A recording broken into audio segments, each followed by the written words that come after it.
Man, I really need to study for this government test. I'm really confused about the three branches of government.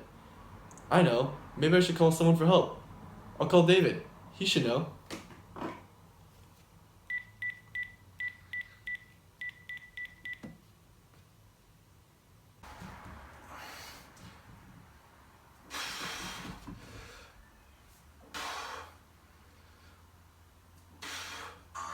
Too sexy for my love, too sexy for my love, love's going to leave. Jake. What's up, Jake? The legislative branch? Sure. Yeah, the legislative branch is also called Congress. There are two parts that make up Congress, the House of Representatives and the Senate. The legislative branch is the part of the government that writes up and votes on laws, also called legislation.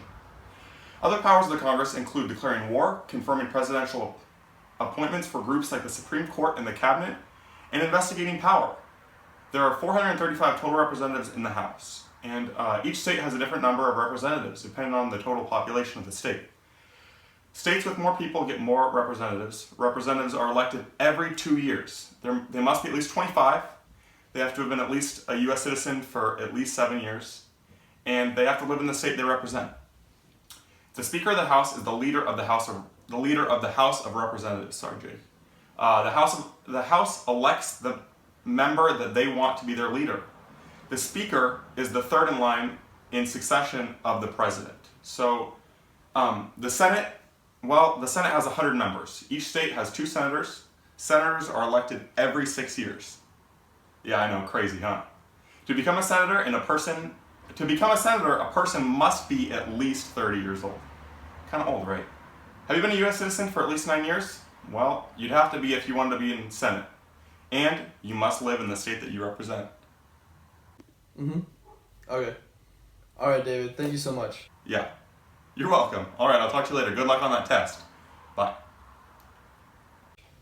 Alright, I'll see you tomorrow at school. Bye. Okay. Now I need to call Taylor. I'm pretty sure she knows a lot about the Judicial Branch.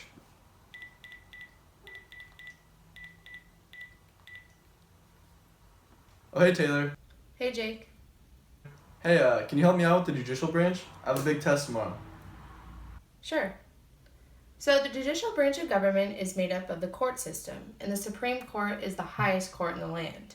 Article 3 of the Constitution established this court, and all other federal courts were created by Congress. Courts decide arguments about the meaning of laws, how they are applied, and whether they break the rules of the Constitution.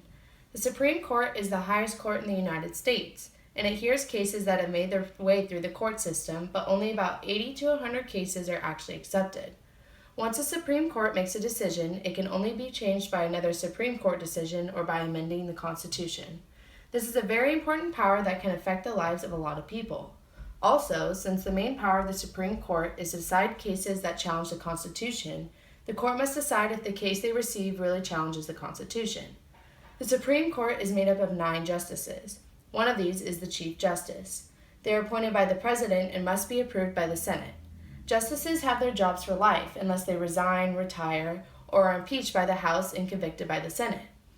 There are no requirements to be appointed to the justice, but all have to be trained by the law. Many of the justices serve as members of Congress, governors, or members of the President's cabinet. Okay. Thank you so much. I'll see you tomorrow, Taylor. I'm glad I could help. Hope you ace the test. Alright, bye. Alright, see you later. Bye. Alright, lastly, the executive branch. Let me call Lex.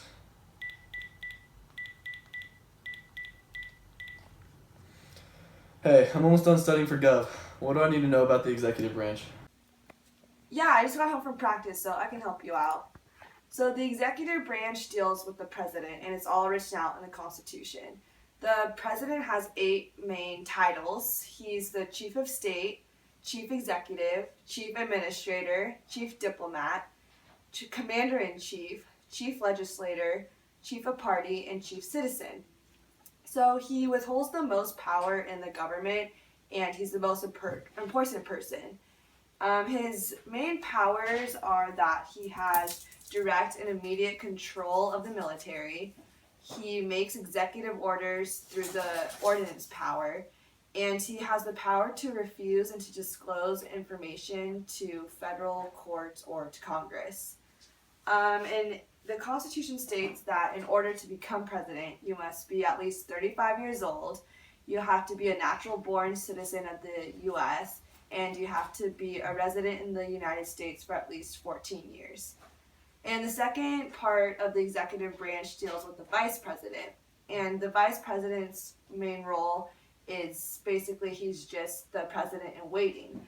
So his two jobs is that he presides over Congress and he helps decide upon the question if the president's disability is in question. So that's basically all you need to know for the executive branch, and you should be good. Mm-hmm. Okay. Awesome. Thank you so much. You're the best person on this whole entire planet.